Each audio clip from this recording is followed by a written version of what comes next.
ইসরায়েলের সঙ্গে সরকারের সব চুক্তি ও সব সম্পর্ক বাতিল করার আহ্বান জানিয়ে শেষ হয়েছে মার্চ ফর গাজার সমাবেশ। সোহরাওয়ার্দী উদ্যানে আয়োজিত সমাবেশ থেকে এই আহ্বান জানান বক্তারা।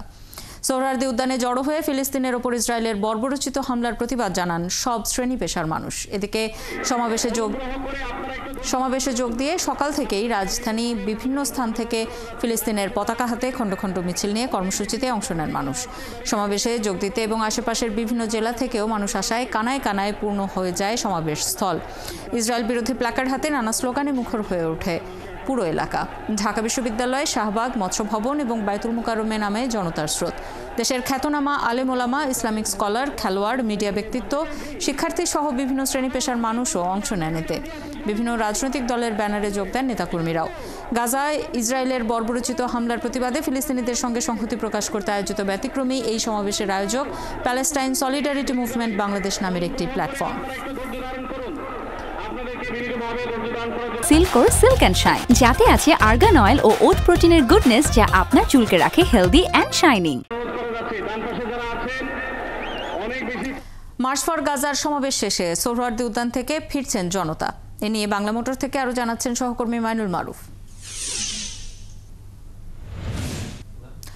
মাইনুল, সমাবেশ তো শেষ, শাহবাগ এবং বাংলা মোটর এলাকার অবস্থা কেমন দেখছেন? যান চলাচল স্বাভাবিক হয়েছে কিনা জানাবেন।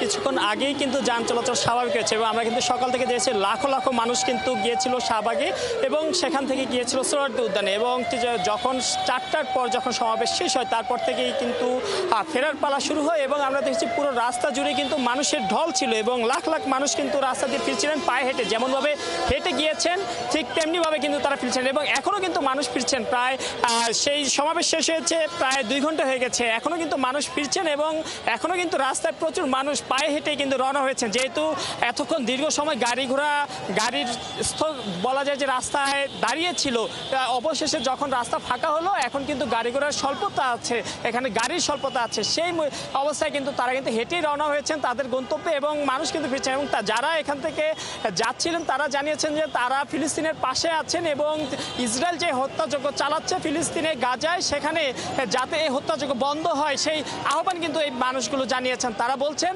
তারা মানুষের জন্য, মানবতার জন্য হলেও বিশ্ববাসী যেন গাজার বাসীর পক্ষে দাঁড়ায়। এবং এখানে যারা আছেন আমি তাদের সাথে কয়েকজনের সাথে কথা বলতে চাই এবং তাদের কাছে জানতে চাইবো আজকে তাদের কর্মসূচি এবং এখানে কেন এসেছিলেন। আমরা আসছি ফিলিস্তিনের উপর যে নির্মমভাবে গণহত্যা, আমরা মুসলমান হিসেবে আমাদের ইমানের দায়িত্ব, এই ইমানের দায়িত্ব নিয়ে আমরা দূর দূরান্ত, আমি গাজীপুর থেকে আসছি। আপনারা এখন ফেরার সময় কতটুকু কষ্ট হচ্ছে কি? আমার কোনো কষ্ট না, আমার যদি ইমান থাকে আমার কোনো কষ্ট না, আমি গাজীপুর হাইটা যাইতে পারবো।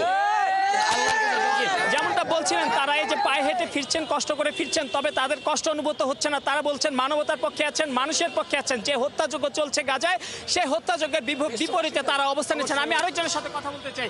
গাজায় যে হত্যাযজ্ঞ চলছে তার বিরুদ্ধে আমরা দেখেছি সকাল থেকে আপনারা মার্চ ফর গাজা করেছেন, এখন কি অবস্থা, ফিরছেন কি করে?